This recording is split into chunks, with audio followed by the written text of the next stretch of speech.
ابتدا ہے رب جلیل کے بابرکت نام سے جو دلوں کے بید خوب جانتا ہے، دیکھتی آنکھوں سنتے کانوں آپ سب کو حبیب تاج کا سلام۔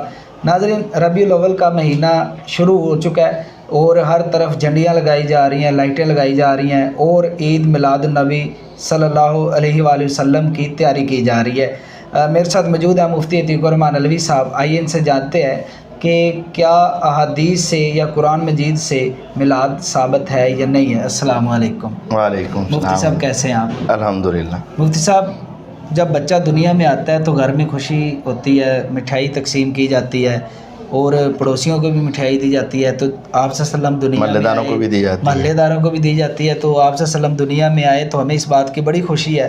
اگر ہم لائٹیں لگا لیتے ہیں تو اگر ہم لوگوں کو کھانے دیتے ہیں تو اس میں معاونت کیا ہے؟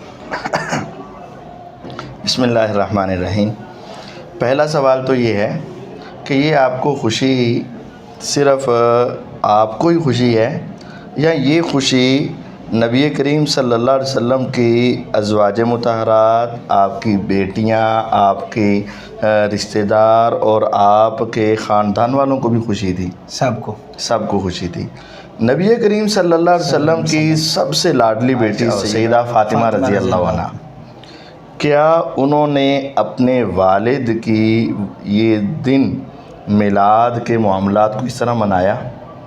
اگر تو منایا ہے تو اب منائیں، ٹھیک ہے، اور اگر نہیں منایا تو کیا آپ ان سے آگے بڑھنا چاہتے ہیں؟ نہیں، آگے تو نہیں بڑھنا۔ اب نبی کریم صلی اللہ علیہ وسلم کے داماد اور بیٹے کی حیثیت ہے سیدنا علی رضی اللہ عنہ، کیا انہوں نے اپنے سسر، اپنے رسول، اپنے نبی، اپنے محبوب پیغمبر علیہ الصلوۃ والسلام کا یہ میلاد منایا؟ حضرت ابوبکر صدیق کی بھی زندگی میں یہ واقعات آئے ہیں۔ یہ میں پہلے تو خاندان بتا رہا ہوں، ٹھیک ہے۔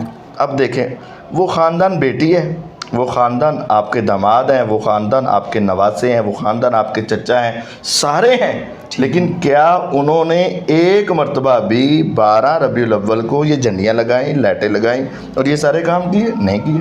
اچھا، بات کی جاتی کہ اس وقت تو یہ سارا کچھ نہیں تھا نا، ابھی چلے ٹھیک ہے، اب چیزیں یہ نہیں تھا تو جو تھا وہ کیا؟ کیا اس وقت جنگوں میں جھنڈے نہیں جاتے تھے میدان جنگ؟ تو وہاں جھنڈے لگا دیے، جھنڈے لہرا دیے انہوں نے۔ کیا اس وقت کھانے پینے کی چیزیں نہیں تھیں؟ کیا وہ کھانے پینے کی ساری چیزیں لگا دی؟ کیا اس وقت چراغ نہیں تھے؟ جی ہاں، میلے پر چراغاں ہو سکتا ہے، تو کیا حضور کی پیدائش پر وہ چراغاں نہیں کر سکتے تھے؟ کیا اس وقت چراغ لے کر نہیں نکل سکتے؟ چلیں یہی دکھا دیا جائے کہ اس وقت جس طریقے سے اپنایا گیا آج اپنا لو، اب آج بھی بنا لو۔ اچھا، نبی صلی اللہ علیہ وسلم سے جب یہ پوچھا گیا کہ آپ سوموار کے دن کا روزہ کیوں رکھتے ہیں، آپ صلی اللہ علیہ وسلم پیدا ہوئے تھے اس دن، آپ نے فرمایا 3 چیزیں ہیں۔ اس روز میری ولادت ہوئی، اس روز مجھے نبوت عطا کی گئی، اور اس روز میرے اور سارے مسلمان بلکہ ساری انسانیت کے نامہ اعمال اللہ تعالیٰ کے پاس پہنچائے جاتے ہیں، اس وجہ سے میں روزہ رکھتا ہوں۔ جس دن روزہ ہو اس دن عید نہیں ہوتی، اور جس دن عید ہو اس دن روزہ نہیں ہوتا ہے۔ نبی کریم صلی اللہ علیہ وسلم نے ہمیشہ روزہ رکھا ہے، سمجھایا یہ ہے کہ یہ عید نہیں ہے۔ اور یہ تو مفتی صاحب رات کو منائی جاتی ہے یار، یہ بھی تو بات ہے۔ اچھا، اگلی بات، ہم مغرب کے بعد مناتے ہیں یہ۔ نبی کریم صلی اللہ علیہ وسلم نے دن دیکھا کہ تاریخ دیکھی؟ دن۔ تو آپ کیا دیکھتے ہو؟ تاریخ۔ تو یہ تو غلط ہو گیا نا۔ ٹھیک ہے، آپ نے تو تاریخ دیکھی اور دن دیکھا سوموار کا، اور ہمارے ہاں کیا چلتی ہیں؟